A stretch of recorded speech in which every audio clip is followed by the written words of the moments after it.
Thank you very much.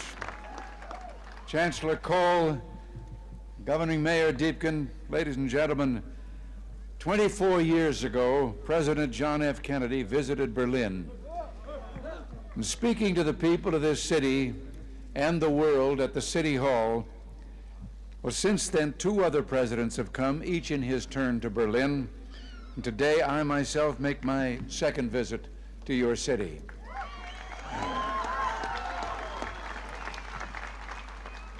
We come to Berlin, we American presidents, because it's our duty to speak in this place of freedom.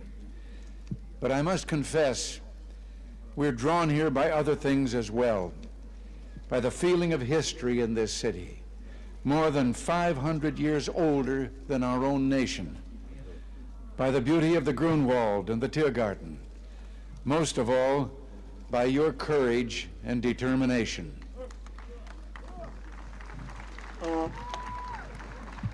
Perhaps the composer Paul Linke understood something about American presidents. You see, like so many presidents before me, I come here today because wherever I go, whatever I do, ich hab noch keinen Koffer in Berlin.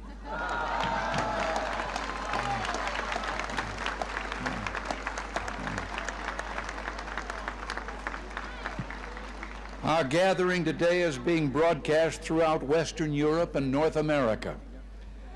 I understand that it is being seen and heard as well in the East.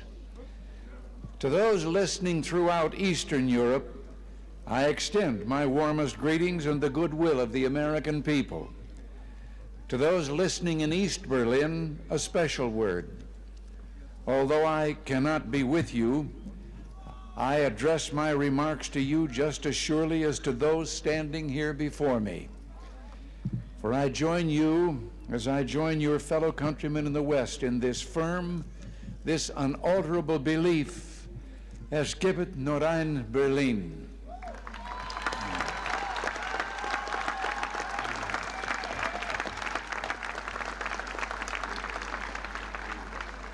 Behind me stands a wall that encircles the free sectors of this city, part of a vast system of barriers that divides the entire continent of Europe.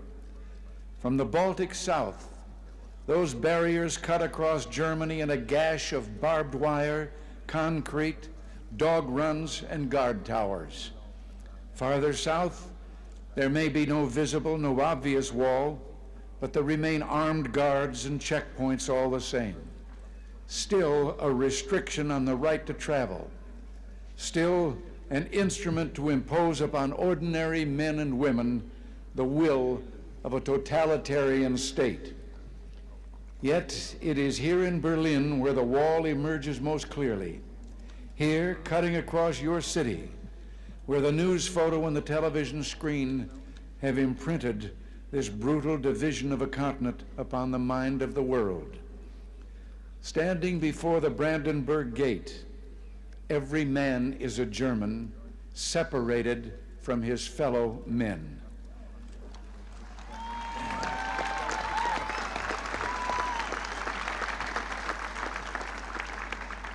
Every man is a Berliner, forced to look upon a scar.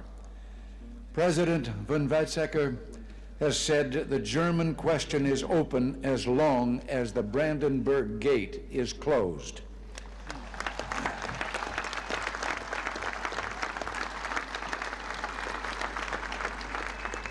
Well, today I say, as long as this gate is closed, as long as this scar of a wall is permitted to stand, it is not the German question alone that remains open, but the question of freedom for all mankind.